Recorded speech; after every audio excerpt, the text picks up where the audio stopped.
បាទជំរាបសួរលោកគ្រូទេនិងជំរាបសួរលោកគ្រូអ្នកគ្រូមិត្តរួមថ្នាក់ទាំងអស់គ្នាចិត្តថ្ងៃនេះខ្ញុំសូមមកធ្វើការឆ្លុះបញ្ចាំងតើតើទៅនឹងមេរៀនសប្តាហ៍ទី8គឺការវិតម្លៃការអនុវត្តការវិតម្លៃជាក់លាក់និងនីតិបទបាទអញ្ចឹងនៅក្នុងមេរៀននេះដែរគឺវត្ថុបំណងគឺ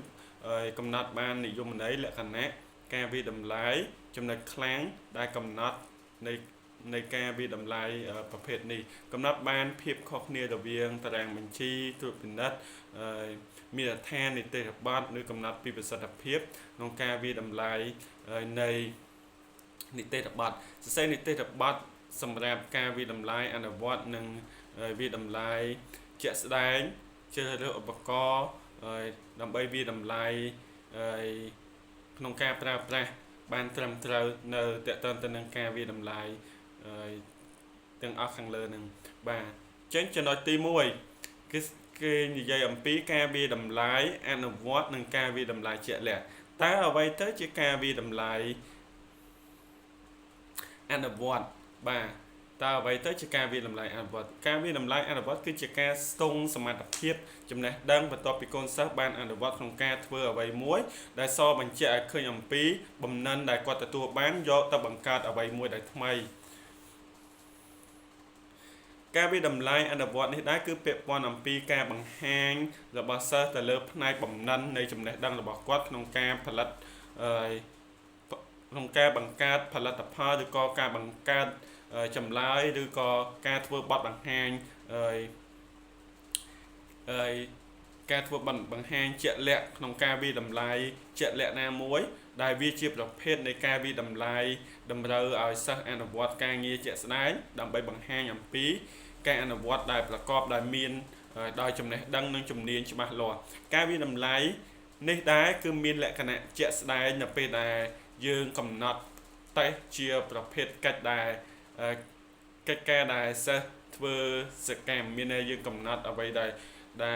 យកទៅធ្វើតែកូនសិស្សហ្នឹងឲ្យកូនសិស្សហ្នឹងធ្វើដោយសកម្មមានបញ្ចេញសកម្មភាព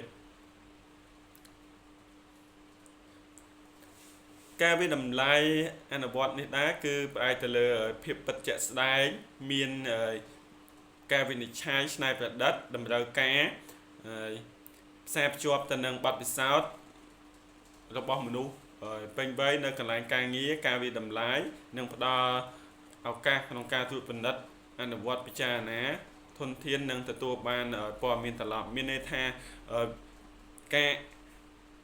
ការវិតម្លៃដែលអនុវត្តនឹងជាក់លាក់នេះគឺវាទទួលបានការពិនិត្យនិងទទួលបានព័ត៌មានត្រឡប់មកវិញនៅអ្វីដែលយើងចង់បានលើពីនេះទៀតគឺការវិតម្លៃអនុវត្តនិងការវិតម្លៃជាក់លាក់នេះគឺគេសង្កេតអំពីការតាំងពិព័រណ៍ឬក៏ការធ្វើបទបង្ហាញផ្ទាល់មាត់ការពិសោធន៍ឬក៏ផលល្បាប់ការសម្ភាសឬក៏គម្រោងអីផ្សេងដែលសបញ្ជាក់អំពីបំណិននៃការអនុវត្តរបស់គាត់ទី2គឺគេនិយាយអំពីចរិតលក្ខណៈនៃការវិតម្លៃការអនុវត្តបាទចរិតលក្ខណៈនៃការវិតម្លៃ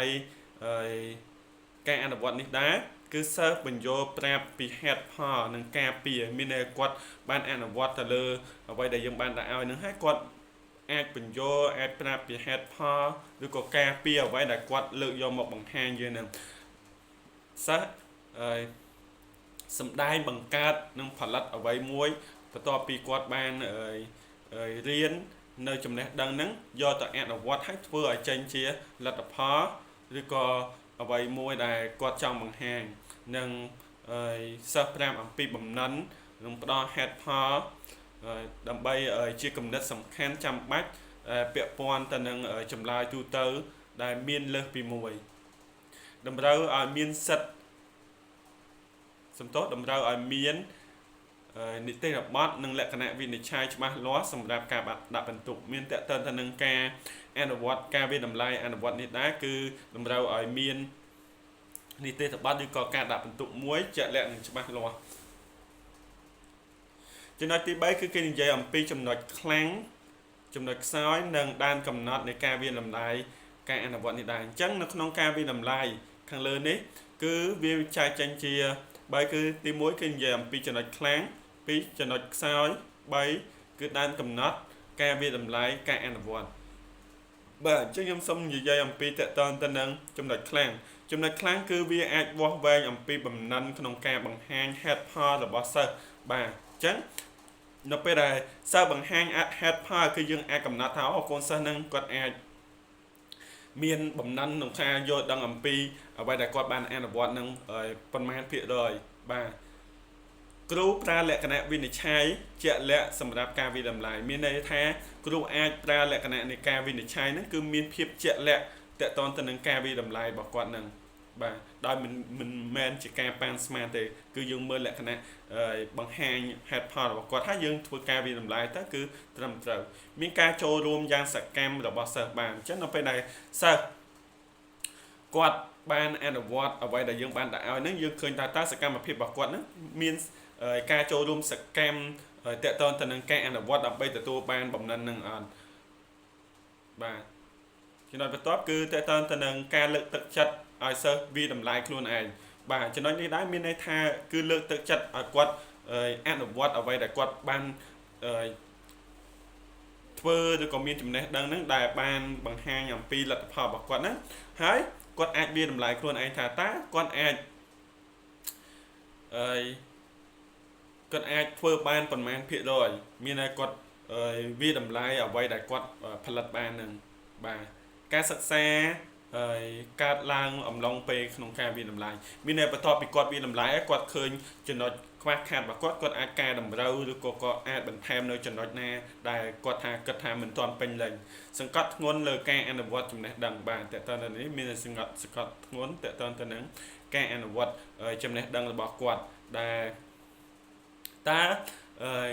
យើងដាក់ហ្នឹងគឺចង់ឲ្យគាត់មានចំណេះដឹងសម្រាប់យកទៅបង្កើតបំណិនឬក៏អ្វីដែលយើងចង់ផ្ដល់ឲ្យគាត់ផ្សារភ្ជាប់ទៅនឹងជីវិតពិតបាទអញ្ចឹងតើតើទៅនឹងចំណុចខ្លាំងហ្នឹងគឺគាត់អាចយកទៅផ្សារភ្ជាប់ជាមួយនឹងជីវិតពិតរបស់គាត់ក្នុងការរស់នៅប្រចាំថ្ងៃបាទតើតើទៅនឹងចំណុចខ្សោយខ្ញុំសូមនិយាយតើតើទៅនឹងចំណុចខ្សោយគឺពិបាកបង្កើតភាពជឿជាក់ឬភាពជាក់លាក់បាទចំណុចខ្សោយតើតើទៅនឹងការវាតម្លៃអនុវត្តនេះដែរគឺមានភាពលំអៀងក្នុងការវាស់វែងដោយសារតែធម្មជាតិដែលផ្ដល់បន្ទុករបស់គ្រូបាទអញ្ចឹងតើតើនឹងចំណុចនេះដែរគឺគ្រូខ្លះគាត់អាចនឹងមានការលំអៀងតើតើគាត់ឆ្លាញ់កូនសិស្សនេះគាត់ឆ្លាញ់កូនសិស្សនោះអញ្ចឹងគាត់អាចឲ្យបន្ទុកច្រើនកូនសិស្សនេះរៀនអត់ប្រកែគាត់ខាងមានការលំអៀងវាមិនមានភាពស្មើគ្នាការសម្ដែងរបស់សិស្សប្រែប្រួលតាមពេលវេលានិងជាហេតុផលក្នុងការសន្និដ្ឋានមានន័យថាការសម្ដែងរបស់សិស្សហ្នឹងគឺវាអាចប្រែប្រួលទៅតាមកលៈទេសៈហោនៅក្នុងថ្នាក់គាត់មានសកម្មភាពបែបម៉េចនៅពេលដែលគាត់ជួបជាមួយនឹងគ្រូថ្មីគាត់មានសកម្មភាពបែបម៉េចអញ្ចឹងយើងពិបាកក្នុងការសន្និដ្ឋានហ្នឹងឲ្យបានត្រឹមត្រូវទាមទារឲ្យគ្រូពិចារណាលើពេលវេលាក្នុងការរៀបចំនិងបំពេញសិស្សបាទអញ្ចឹងតើតើទៅនឹងចំណុចនេះដែរគឺមានន័យថាទាមទារឲ្យគ្រូមានគម្រោងផែនការរៀបចំកំណត់កាលវិភាគនិងរៀបចំបំពេញសិស្សហ្នឹងឲ្យបានត្រឹមត្រូវក្នុងការរៀបចំផែនការដើម្បីឲ្យគាត់អនុវត្តនឹងចំណុចមួយទៀតគឺគេនិយាយអំពីដែនកំណត់ភាពជឿជាក់ឬក៏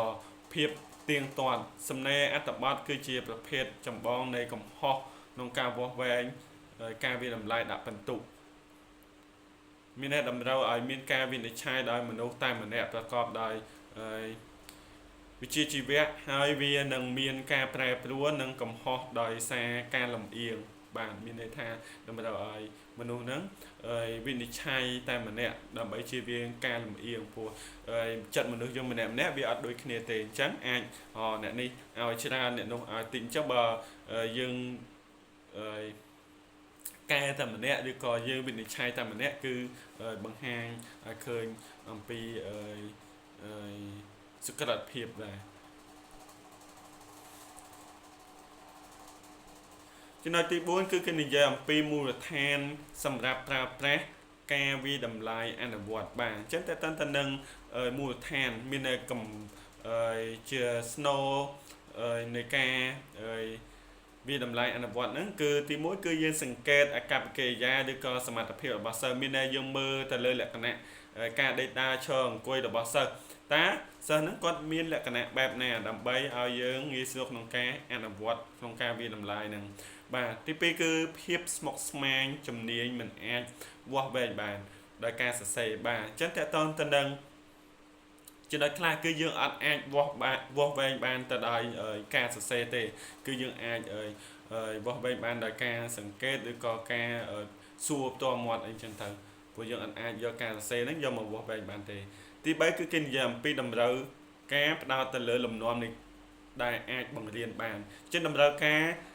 ត្រូវផ្ដោតទៅលើលំនាំដែលអាចបង្រៀនបានហ្នឹងមានន័យថាតម្រូវការអ្វីដែលយើងដាក់ឲ្យកូនសិស្សហ្នឹងគឺយើងអាចយកទៅបង្រៀនបន្ថែមបានបាទចំណុចទី4គឺកិច្ចការអនុវត្តតម្រូវឲ្យមានភាពងាយស្រួលដើម្បីវិនិច្ឆ័យសមស្របទៅនឹងអាកប្បកិរិយារបស់សិស្សឬក៏កម្រិតនៃការយល់ដឹងជំនាញផ្នែកព័ត៌មានអំពីចំណុចខ្លាំងចំណុចខ្សោយបាទចំណុចនេះដែរគឺមានន័យថាចង់ឲ្យយើងអនុវត្តដើម្បីវិនិច្ឆ័យនៅអ្វីមួយដែលបើឲ្យស្របទៅនឹងអាកប្បកិរិយារបស់សិស្សដែលស្ថិតនៅកម្រិតនៃការយល់ដឹងរបស់សិស្សមានន័យយើងអាចថាសិស្សថ្នាក់ទី2យើងយកការអនុវត្តបែបថ្នាក់ទី5ថ្នាក់ទី6ឲ្យគាត់អនុវត្តគឺអត់បានទេគឺអត់បង្ហាញអំពីចំណុចខ្លាំងឬក៏ចំណុចខ្សោយរបស់សិស្សទេទី5គឺគេនិយាយអំពីតម្រូវការឲ្យមានផលិតផលឬក៏អាកប្បកិរិយាដែលមានតម្លៃក្នុងសិទ្ធិរបស់ពួកគេមានណានៅពេលដែលគាត់ផលិតឬក៏ធ្វើអាកប្បកិរិយារបស់គាត់ហ្នឹងគឺឲ្យមានតម្លៃនៅក្នុងសិទ្ធិរបស់គាត់មានសិទ្ធិរបស់គាត់អនុវត្តបានត្រឹមមែនដូចជាកុមារអញ្ចឹងតើសិទ្ធិរបស់គាត់អាចធ្វើអ្វីបានខ្លះអញ្ចឹងនៅពេលដែលយើងធ្វើការដាក់មូលដ្ឋានសម្រាប់ប្រើប្រាស់ក្នុងការវិតម្លៃហ្នឹងគឺយើងមើលទៅលើសិទ្ធិហ្នឹងដែរទី6គឺនិយាយអំពីកិច្ចការអនុវត្តគួរតែជំរុញស្វ័យវិតម្លៃរបស់សិស្សមានតែគ្រប់កិច្ចការទាំងអស់គួរតែជំរុញលើកទឹកចិត្តឲ្យកូនសិស្សហ្នឹងចេះស្វ័យវិតម្លៃខ្លួនឯងមានន័យថាមើលអំពីចំណុចខ្លាំងចំណុចខ្សោយរបស់ខ្លួនឯងហើយកែតម្រូវឲ្យវាសមស្របបាទខ្ញុំសូមចូលចំណុចមួយទៀតគឺនិយាយអំពីចំណុចទី5គឺដំណើរការនៃការវិតម្លៃផ្អែកលើការអនុវត្តបាទអញ្ចឹងដំណើរការនៃការវិតម្លៃផ្អែកទៅលើការអនុវត្តហ្នឹងគឺមាន3ជំហានទី1គឺយើងកំណត់គោលដៅមានន័យថាយើងកំណត់ថាតើអ្នកណានឹងវិតម្លៃពីអ្វីមានឲ្យយើងកំណត់ថាយើងវិតម្លៃអំពីអ្វីវិតម្លៃអំពីបំណិនឬក៏វិតម្លៃអំពីអ្វីផ្សេងដែលយើងដាក់គោលដៅហ្នឹងបាទដើម្បីសម្រេចបានមើលទៅលើស្តង់ដារនិងគោលបំណងនៃការកំណត់គោលដៅហ្នឹងជំហានទី2បង្កើតសកម្មភាពអនុវត្តមានន័យថាយើងបង្កើតអំពីសកម្មភាពដើម្បីអនុវត្តរៀបចំគម្រោងឬក៏កិច្ចការដែលអាចឲ្យសិស្សបង្ហាញអំពីចំណេះដឹងហេតុផលជំនាញឬក៏អាកប្បកិរិយារបស់គាត់កិច្ចការទាំងនោះគួរតែមានលក្ខណៈពិតប្រាកដជាមួយនឹងពិភពពិតដែលអាចធ្វើទៅបាននឹងមានយុត្តិធម៌មានន័យថាយើងដាក់អ្វីឲ្យគាត់ធ្វើនឹងឲ្យមានភាពពិតជាក់ស្ដែងហើយមិនលំអៀងគឺយុត្តិធម៌ហើយមានការបត់បែនដោយយើងអាចសង្កេតបានជំហានទី3គឺគេបង្កើតលក្ខណៈវិនិច្ឆ័យបន្ទាប់ពីយើងបានដាក់កិច្ចការគាត់អនុវត្តហើយគឺយើងធ្វើការវិនិច្ឆ័យថាតើគម្រោងត្រូវបានកំណត់លក្ខខណ្ឌបែបណាត្រូវតែបង្កើតឲ្យការវិតម្លៃហ្នឹងទទួលបានជោគជ័យទៅលើកិច្ចការដែលយើងដាក់ឲ្យសិស្សនឹងដែលបង្កើតដោយផលិតផលនឹងមានលក្ខណៈវិនិច្ឆ័យចំណុចទី6គឺគេនិយាយអំពីលទ្ធផលសិក្សារំពឹងទុកក្នុងមួយពេលសិក្សាបាទអញ្ចឹងនៅក្នុងការបរិញ្ញាបត្រដូចគ្នាដែរនៅពេលដែលយើងចាប់ផ្ដើមបរិញ្ញាបត្ររៀនមួយយើងតែងតែកំណត់វត្ថុបំណងឬក៏លទ្ធផលនៃការរំពឹងទុកតកតងទៅនឹងការបរិញ្ញាបត្រមេរៀនរបស់យើងមាននៅពេលដែលយើងបរិញ្ញាបត្រមេរៀននឹងមួយតើក្រោយពេលយើងមករៀនហើយតើយើងទទួលបានអីកូនសិស្សរបស់យើងទទួលបានអីអញ្ចឹងតើតើនឹងការវិតម្លៃនេះដូចគ្នា គឺយើងអឺសិក្សាអំពីលទ្ធសំទោសលទ្ធផលសិក្សារំពឹងទុកមានអ្វីដែលយើងរំពឹងទុកបន្ទាប់ពីទទួលបានការអនុវត្តហើយអញ្ចឹងលទ្ធផលដែលយើងរំពឹងទុកហ្នឹងគឺមានតកតទៅនឹងការយល់ដឹងស៊ីជម្រៅការបង្ហាញហេតុផលបំណិននិងផលិតមានបង្ហាញអំពីអ្វីដែលគាត់បានយល់ដឹងតកតទៅនឹងអ្វីដែលយើងបានដាក់ឲ្យធ្វើហ្នឹងតើស៊ីជម្រៅអត់ហើយគាត់អាចបង្ហាញអំពីហេតុផលថាវាពិតជាអញ្ចឹងមែនអត់ឧទាហរណ៍ថា2 + 2វាស្មើនឹង4តើគាត់អាចបង្ហាញហេតុផលបានអត់បំណិនតើបន្ទាប់ពីគាត់បានសិក្សាអំពី2 + 2នឹងហើយតើគាត់មានបំណិនអីក្នុងការយកទៅបង្កើតផលិតផលឬក៏បង្កើតអ្វីមួយដែលថ្មី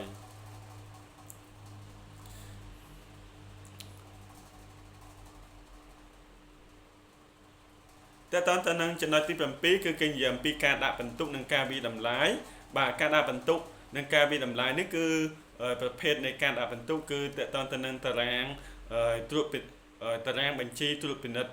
មាត្រដ្ឋានវិតម្លៃនិងនីតិរបទបាទនីតិរបទគឺគេចែកចេញជាពីរផ្នែកទៀតគឺនីតិរបទវិតម្លៃទិដ្ឋភាពរួមនិងនីតិរបទវិតម្លៃផ្នែកលម្អិតបាទមានមួយវិតម្លៃរួមទាំងអស់មួយទៀតផ្នែកលម្អិតមួយទូចនៅក្នុងការវិតម្លៃហ្នឹង